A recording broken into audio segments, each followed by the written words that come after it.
The impact of AI is almost impossible to overstate. Since 2022, the ripple of AI has turned into a tidal wave around the world, impacting almost all industries and areas of expertise. Perhaps nowhere is this felt more than in finance and investing. Bloomberg, an incredibly recognizable and longtime global leader in business and financial information, has a lot to say on the topic, and it turns out has its own AI large language model. More on that in just a moment, as we dig deeper on the hopes, aspirations, and possible ramifications of AI in finance and investing in this special tech edition of Business Extra, recording from the World Government Summit in Dubai. Joining me now from the World Government Summit, Shawn Edwards, Chief Technology Officer at Bloomberg, and Gary Kazantsev, Head of Quant Technology at Bloomberg. Thanks so much for joining us. Thank you. Thank you for having us, Cody. So it's no surprise, AI again on front and center stage here at the World Government Summit. What's your reaction to that? It's not a surprise, but this AI locomotive keeps on going. Yeah, it is changing almost every industry fundamentally, in a fundamental way. We've been using AI for over 15 years at our company, at Bloomberg. And with this latest technology, generative AI, it's poised to be a huge revolution in what we do. So this is $1 million question, $1 billion question, I suppose you could say. Multi-billion. Yeah. What is AI's impact on finance so far, if anything? We use it to process massive amounts of data. We ingest 2.5 million documents every day, just as an example. We have thousands of machine learning models who are looking at those documents and looking at market impact scores, extracting information, and we use it to generate signals and insights for our customers. And every day our customers are touching AI because we use it to build a terminal in some of the most advanced features that we have. Every day people are using it. So to us, this is bread and butter. And Gary, we hear a lot about machine learning, but what about machine learning impacts finance, investing, things along those lines? The buzzword gets thrown around all the time. Yes, indeed. It has been thrown around for some time, right? So as Shawn said, we had been investing in this space for over 15 years. Back then, the world was a very different place, and the state of the open source community was very, very different. A lot of the tools that we use nowadays were not available, so a lot of the technology that we kind of take for granted today had to be built basically from the ground up, from scratch. But there have been a few of our kind of partners and clients who have been with us on the whole journey since back then, right? And at this point, I think the impacts are quite diverse, right? So there are kind of improvements to human workflows, right, where we can make, for example, analysts, right, and traders more efficient. Right? We can apply these methods to pricing and to risk. We can apply these methods to execution, right? So at this point, pretty much every part of the investment workflow has been touched by machine learning in somewhere, right? Every part of it could be automated. Yeah, I would add that if you step out a little bit and step back a little bit, and the big picture is we have been using AI to help our customers deal with the massive amount of information overload for our users. And so in one way or the other, we're using AI to help them cope with that, find the most important piece of information, or be alerted to something that's happening that they really need to know about. I think that's going to continue. I think we can make the systems even better. And I think you have your own offering that I keep hearing about, Bloomberg GPT. Is that accurate? Is that what it's called? It's Bloomberg GPT. Yeah, it is. It was a research project in a paper that we published in March. It was a large model that we trained. It was the world's first finance-specific, domain-specific large language model. It was unique because it was large, but we also trained it on really interesting amount of open source data that everybody uses, but also finance data.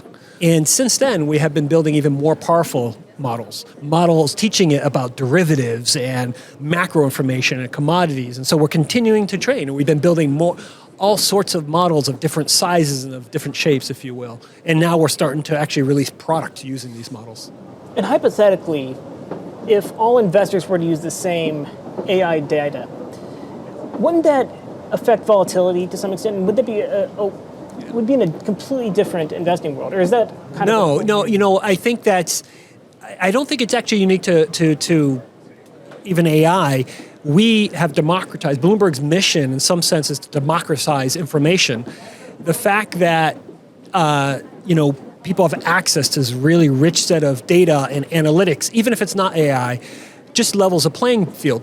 The users, the companies, they have to still put in their own ideas. They still have to be, compete on the most insightful way to make money or to invest. And so we're giving them the tools. They still have to do their job. They still have to have their secret sauce. And Gary, what about data bias? We keep hearing so much about that, and the fact that a lot of these LLMs use historical data that might have biases. Is that something that's being addressed, or is that kind of an overblown fear? No, it's certainly not an overgrown fear, but it is a larger issue than just generative AI or large language models. The kind of questions of bias, right, they affect pretty much any machine learning model, right? And there is a whole field of study within the machine learning kind of specialization in computer science, which is called algorithmic fairness, right? So there is a great deal of kind of careful thought, right, and methodology that needs to go into these kinds of models, right, to essentially first detect, right, and then alleviate different kinds of biases, right? And bias is a very, very broad term, right? It could mean many, many different things. So there are temporal biases, right? So these models, for example, they are trained on historical data, right? That means that whatever it had seen in the past, right, probabilistically, that's the thing that it's most likely going to predict, right?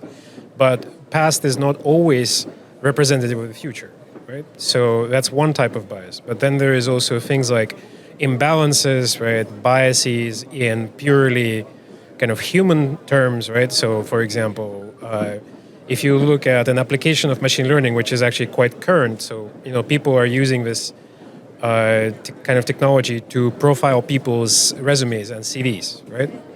Well, if you look at historical data, then majority of people who had ever been hired for engineering positions were male. Do you want that model to continue to propagate that kind of bias going forward? Probably not, right? So there is quite a lot we could say about this. That's a whole kind of I would add that itself. there's one important step that everybody has to take, or that Bloomberg takes, is actually understanding your data and using high quality data and cataloging and understanding the provenance of your data. And so just the source information is very important. So garbage in, garbage out. And so that's one part of what you're doing. Make sure you don't have garbage when you're training these models or using it even to answer a question. And you said something a few moments ago. You said Bloomberg has been using AI to some extent for the last 10 or 15 years. Yeah. In that light, are fears about AI overblown, or is there a happy medium there? What do you think? Yeah, I think there's a lot of hype, both on the positive side of AI and generative AI. I do think it is a game changer. I do think it is an incredibly powerful tool. On the other hand, I do think there's a lot of hype on the dangers. And I think people are kind of missing the point. I'm not in one of the boats. I'm not in the boat that says that we're close to general AI. I think there's real risks that Gary just mentioned about using these tools without understanding what they're doing, about the fact that these models, these new models, generative AI, actually can hallucinate and give you, very convincing answers, but they're wrong. They don't really have a ground source of truth. I think the danger is trusting these models in mission critical places without understanding the fact that they don't really understand logic very well. And so I think the concerns I have, and bias is the one that was just mentioned. I think my concerns were more like the practical use cases. People really have to understand what it's good at and what it's not good at. You touched on it a little bit, but what are some of the biggest misconceptions people have currently about AI being implemented in finance and investing?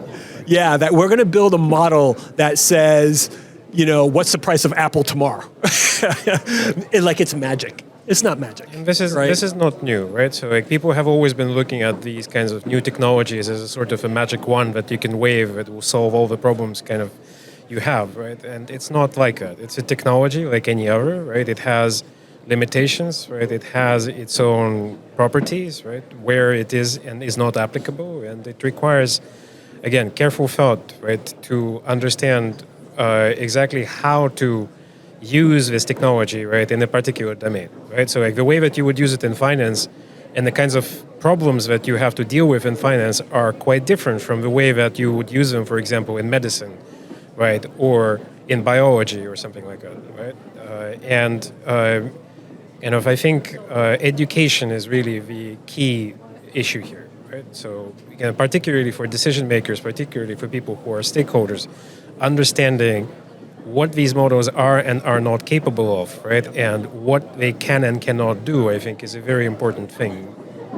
We're here at the World Government Summit, of course, but at the World Economic Forum, their annual risk assessment, once again, year after year, this year is no different, cybersecurity is near the top of the list. And I'm paraphrasing, but combined with AI, cybersecurity is that much more of a threat. Do you have any thoughts on that as it might impact finance potentially? Well, I would say that the converse is true as well. The good guys are using AI to improve their defenses. We're using it to scan our code and look for vulnerabilities. And so it's just one more tool out there. I do think it's a risk. I do think the malicious actors have ever more powerful tools. They have the cloud. They have large-scale computing. They have all sorts of access that maybe previous generations you just didn't have. And so I think it's a two-edged sword here. I think that AI is going to benefit the defenders, and it's also going to benefit the offense. I'm not sure which way it's going to tilt. Right. So Shawn, I think, captured it quite well, right? So it is definitely a concern, right? There are other concerns, right, with regards to applications of AI. So, I mentioned biotechnology, for instance, right? So you could use one of these models just as well, right, to produce, for example, candidate molecules for drug discovery, but you could also use it to find chemical weapons, right? So there was a paper last year that did this as a thought experiment. And kind of it's the same with cybersecurity. I think we can assume and anticipate that open source open source community and open academic research is going to benefit the quote unquote white hat community more than black hat, right? So it's hard to keep things secret, right? Especially when everyone has access to the same code analysis and code generation tools, right? So, and then it's just a question of resources, right? And forgive the big picture question, but what's Bloomberg doing here at the World Government Summit? How are you finding it so far? Anything enlightening? It's so far it's been amazing. It's an incredible conference. I got to sit through Jensen Huang's CEO of NVIDIA's discussion with the Minister of AI. Fantastic discussion, very inspiring. I'm looking forward to other conferences. I think finance is such an important part of the world. Finance is an important part of government. We have central banks around the world that use our products. And so understanding AI in finance is important for governments everywhere. And so we will continue to collaborate with governments around the world. We'll continue to learn, and we're going to sit in other sessions, and we look forward to it. And not to put you on the spot, but we're still hearing a lot of the session from Jensen Huang here at the World Government Summit. What was your takeaway from that? Look, he's inspiring. He's very. He painted a picture that is very hopeful, and I tend to lean that way as well. I think the democratization of this technology, especially in the open source community, I think this is going to benefit. It's going to outweigh the negatives. It's going to benefit mankind globally. And it really comes down to human beings making the right choices. But the tools are there for everybody to use. AI, we haven't heard the last of it. We're going to be talking about it a lot more, but something I always ask people about this topic when they're on this podcast is there anything that I'm not asking about this that you want people to know? One of the key things that people are kind of talking about nowadays is about things like possibility of artificial general intelligence, right? So and whether or not, we might anticipate, for example, like large-scale loss of employment due to automation, right, as these models become more and more powerful, right? So in some domains, I think that is a concern. So for example, visual arts, right, creative writing, that sort of stuff, kind of where suddenly we have powerful tools for image generation, right, and assistance for kind of copy editing and things like that, right? But kind of on a longer time scale, in a medium to long term, if you look all the way back to Industrial Revolution, there is no evidence to long-term kind of job displacement due to technology and automation. So while there might be, I think, kind of short-term disruption, which can be very kind of profound for a lot of people, right, on a longer time scale, right, I think we have reasons to be hopeful, right, and to be optimistic. So I think that's one kind of thing that a lot of people worry about. I think one other aspect that I find very interesting is that with this new type of AI, generative AI, it also is democratizing what it means to be a programmer. Who can build these systems? Today, with a kind of a traditional AI, it's really AI experts, computer scientists with master's degrees and PhDs. With this new type of technology, you talk to it in human language.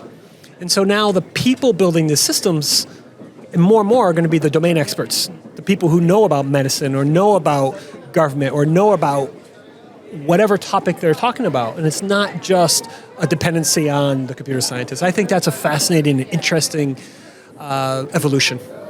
Exciting road ahead. We're going to be following this in the weeks and months ahead. We haven't heard the last of this topic. I should point out to those of you who are watching this or listening to this, normally we do this in a very, very quiet studio. You might be hearing some ambient noise. There are thousands of people here at the World Government Summit. So we'll just wrap it up here. We'll leave it right here. Shawn and Gary, thanks so much for joining us. Thank you for having us, Cody. Thank you very much.